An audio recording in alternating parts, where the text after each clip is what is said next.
Vladimir Putin presidió una ceremonia para presentar a dos nuevos submarinos, incluido el Alexander III, que recientemente probó un misil balístico intercontinental con capacidad nuclear. ¿Qué repercusión tendrá esto para todo el mundo? Donald Tusk se convierte oficialmente en el nuevo primer ministro de Polonia y asegura que se va a unir más que nunca a la OTAN, a Estados Unidos, a Ucrania y a la Unión Europea. Zelensky está en Estados Unidos buscando convencer a todos de que la causa ucraniana sigue siendo una prioridad para la seguridad mundial. En estos momentos no se sabe dónde está exactamente Alexei Navalny, el principal opositor de Putin. Mucha casualidad que desaparece justo cuando Putin empieza a hablar de las próximas elecciones en Rusia. Hungría reitera que antes de Turquía, ellos aceptarán a Suecia como nuevo miembro del bloque de la OTAN. Abróchense los cinturones porque aquí arrancamos.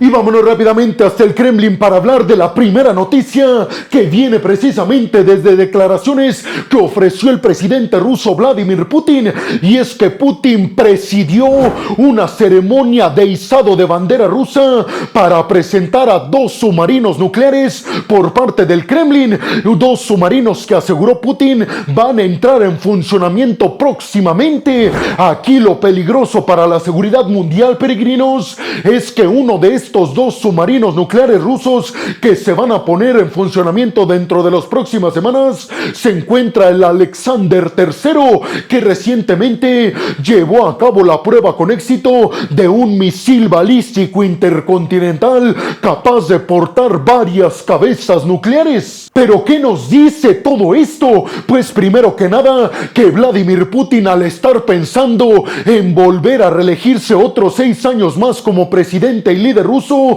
pues nos estaríamos acercando a una carrera armamentista entre Estados Unidos y Rusia, una tal vez de la misma gravedad de la carrera armamentista que llevaron a cabo Estados Unidos y la extinta Unión Soviética. Y es que recordemos que Vladimir Putin suspendió la participación de Rusia en el acuerdo New START con Estados Unidos, un acuerdo que, por cierto, se vence en el año del 2026. Es importante recordar que este acuerdo básicamente le pone un tope a Rusia y Estados Unidos para que no puedan tener más de 1550 ojivas nucleares desplegadas por todo el mundo. Y es que recordemos que la intención de Putin suspendiendo su participación en este acuerdo New START con Estados Unidos fue para llevar a cabo el despliegue de misiles balísticos capaces de portar ojivas nucleares en Bielorrusia, el principal aliado de Vladimir Putin en Europa. Además, hay que recordar que recientemente Vladimir Putin firmó un decreto en el Kremlin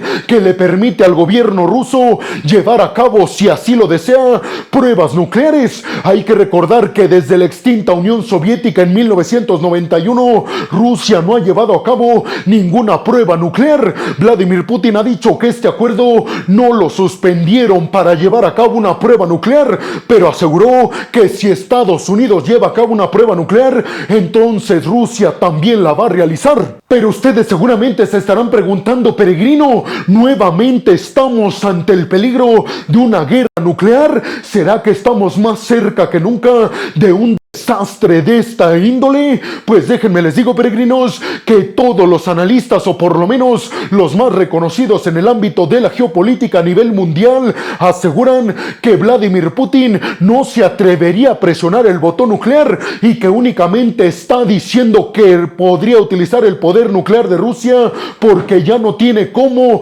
disuadir a Occidente. Y es que aseguran especialistas de todo el mundo que Rusia está amenazando con presionar el botón nuclear porque eso provoca que la OTAN no quiera sumarse al combate a favor de Ucrania en contra de Rusia. Y es que dicen que hoy en día Putin ya no tiene cómo presionar a Occidente, ya que Occidente ya no depende de su petróleo, de su gas natural, y las fuerzas convencionales militares rusas ya están en estos momentos muy debilitadas por la invasión a Ucrania. Es decir, que básicamente la única carta de Putin para presionar a Estados Unidos y a la OTAN es advertirles que presionaría el botón nuclear, pero todos concuerdan en que Putin no se atrevería. Yo la verdad es que lo dudo. Y conforme al tema de la carrera armamentista, una nueva entre Rusia y Estados Unidos, muchos especialistas aseguran que aunque Rusia no podría competirle en una carrera armamentista a Estados Unidos en cuestión de números, sí podría competirle y mucho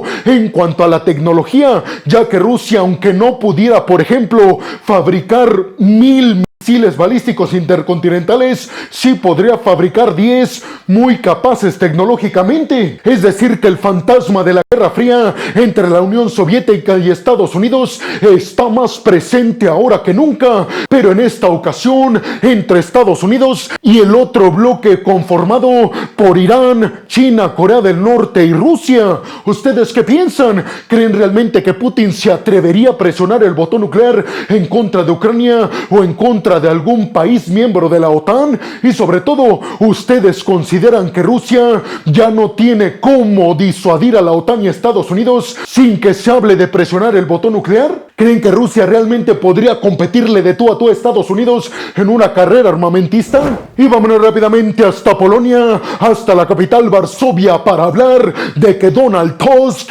se acaba de convertir oficialmente en nuevo primer ministro. Todo esto provocando la promesa de que Polonia se va a acercar más que nunca a Ucrania, a la Unión Europea, a la OTAN y a Estados Unidos. Mucha atención, porque a continuación les voy a dar todos los detalles del discurso que ofreció Donald Tusk. Hay que recordar que el Partido Conservador y Nacionalista durante los últimos años se ha enfrentado sobre todo a la Unión Europea. Todo esto por reformas judiciales y por leyes que, según Bruselas, no respetan los derechos humanos como se deberían de respetar en Polonia. Pues precisamente el nuevo primer ministro Donald Tusk aseguró que él va a poner en marcha todo lo que se necesite para mejorar sus relaciones con la Unión Europea y así provocar que la Unión Europea descongele fondos económicos que actualmente están congelados hacia Polonia, precisamente porque la Unión Europea asegura que el Partido Nacionalista y Conservador dañó mucha de la estructura democrática en Polonia. Donald Tusk fue muy claro y prometió que Polonia, con él bajo su mandato, va a convertirse en la primer potencia europea, superando a niveles militares a Francia y a niveles económicos a Alemania. La pregunta es si realmente lo logrará. Inmediatamente después de que Tusk llegó al poder, la Unión Europea descongeló 5.000 millones de euros para que Polonia acelere el desprendimiento y baje al 0% la dependencia de energéticos rusos como petróleo, carbón y gas natural. Sin embargo, hay que decir que cerca de 80.000 millones de euros todavía continúan congelados y Europa ha prometido descongelarlos si Polonia revierte reformas judiciales que supuestamente Bruselas, repito, han dañado gravemente la democracia en Polonia. Tusk ha prometido hacer de todo para mejorar estas relaciones con la Unión Europea para que descongelen todos estos fondos. Sin embargo, aseguró en su discurso que no va a hacer cosas que perjudiquen a Polonia. Por lo tanto, podríamos decir que es un discurso que contrasta mucho entre lo que dice que quiere hacer y lo que está diciendo. Se espera que Donald Tusk reciba el apoyo contundente del presidente polaco Andrzej Duda y entonces arranque su gobierno. Tusk también dijo que promete arreglar todas las diferencias que existen en estos momentos entre Ucrania y Polonia. Recordemos que Polonia ha restringido la entrada de granos y cereales ucranianos hacia el territorio polaco, básicamente para proteger, entre comillas, a los productores de granos y cereales polacos. Tomen en cuenta que los granos y cereales ucranianos son mucho más baratos. Entonces podríamos resumir que Donald Tusk, al frente de Polonia, va a buscar acercarse más que nunca a Estados Unidos, a la OTAN, a Ucrania y a la Unión Europea. Y además Tusk prometió hacer todo lo posible por defender a Ucrania de las manos imperialistas de Vladimir Putin. Y por último, Donald Tusk fue criticado por el Partido Nacional Conservador porque aseguran que Tusk no dio propuestas realmente sustanciales, es decir, que únicamente prometió cosas bastante vacías y que no dijo cómo iba a conseguir esas tantas cosas que promete. ¿Ustedes qué piensan? ¿Creen que Polonia realmente pueda superar a Francia como la principal potencia militar europea y a Alemania como la principal potencia europea a niveles económicos? ¿Creen realmente que Polonia va a hacer todo lo posible por mejorar sus relaciones con la Unión Europea? ¿Será que estamos hablando de una Polonia tan fuerte que podría competirle de tú a tú a niveles militares nada más y nada menos que a Rusia? Y vámonos rápidamente hasta Washington, y es que ahí se encuentra en estos momentos el presidente ucraniano Volodymyr Zelensky buscando convencer a todos en Estados Unidos de que la lucha en contra de Rusia no solamente es de Ucrania, sino de todo el mundo libre, democrático, globalizado y capitalista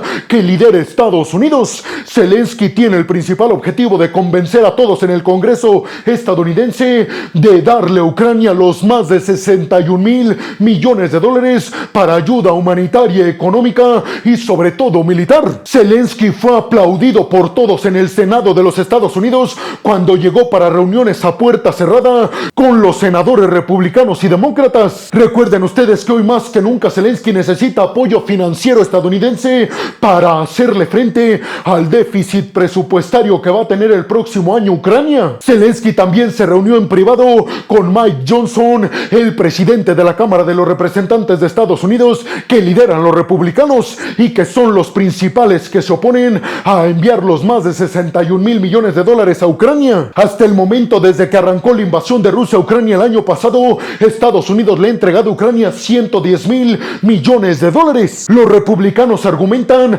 que se debe de tener un mejor control acerca de a qué manos llega todo el poderío militar y toda la ayuda financiera que envían Estados Unidos a los ucranianos, sobre todo por los nulos resultados que logró la contraofensiva ucraniana este año, apoyada fuertemente con dinero estadounidense. Además, recordemos que los republicanos le piden a los demócratas que a cambio de aprobar esta ayuda a Ucrania, los demócratas deben aumentar las restricciones para la llegada de migrantes a Estados Unidos. Zelensky les dijo a los congresistas estadounidenses que en estos momentos Vladimir Putin está viendo lo que está pasando en Washington, esperando que le den la espalda a Zelensky y a todo el pueblo ucraniano. Por eso dijo Zelensky: no dejemos que Putin gane, necesitamos hacerle frente al imperialismo ruso. Y se dice que Zelensky prometió una gran victoria el próximo año a cambio de esta ayuda estadounidense, una victoria que en estos momentos se ve muy complicada de lograr. Recuerden ustedes que Joe Biden les ha dicho a los republicanos que en el dado caso de que Putin gane en Ucrania, seguramente va a buscar avanzar más hacia Europa del Oeste, es decir, hacia las fronteras de la OTAN. Y dijo Joe Biden: si en estos momentos no apoyamos a Ucrania, en el futuro tendríamos que enviar nuestras tropas para defender a los países miembros del bloque de la OTAN en Europa del Este. Según una encuesta realizada por la agencia de noticias Reuters, en estos momentos el 41% de los votantes en Estados Unidos aprueba que se siga ayudando militarmente a Ucrania, pero ese porcentaje continúa bajando conforme avanzan los meses y conforme se van acercando las votaciones del próximo año. ¿Ustedes qué piensan? ¿Creen que durante los próximos días se vendrá un anuncio de que efectivamente Estados Unidos aprueba seguir ayudando a Ucrania en contra del imperialismo de Putin? Y sobre todo, ¿creen realmente que esta es una lucha de todo el mundo libre, democrático, globalizado y capitalista en contra de Rusia, como asegura Zelensky? Y vámonos rápidamente hasta Moscú para hablar de que Alexei Navalny, el principal opositor de Putin, acaba de desaparecer en Rusia. Sí, así como lo escucharon, el principal opositor de Putin desaparece casualmente días después de que Putin anunciara que va a buscar la presidencia nuevamente de Rusia el próximo año en las elecciones de marzo. Aliados de Alexei Navalny informaron a todo el mundo que Navalny había sido trasladado desde la cárcel en la que estaba, llamado penal IK-6, a otro penal que se desconoce. Se dice que Rusia lo trasladó a una cárcel de un régimen especial. De alguna forma muchos aseguran que podría ser un campo de concentración para aquellos disidentes rusos. Navalny alega que todos los cargos en su contra fueron puestos por Vladimir Putin para que no le quitara el liderazgo de Rusia, algo que el Kremlin niega hasta estos momentos. Estados Unidos dijo a Rusia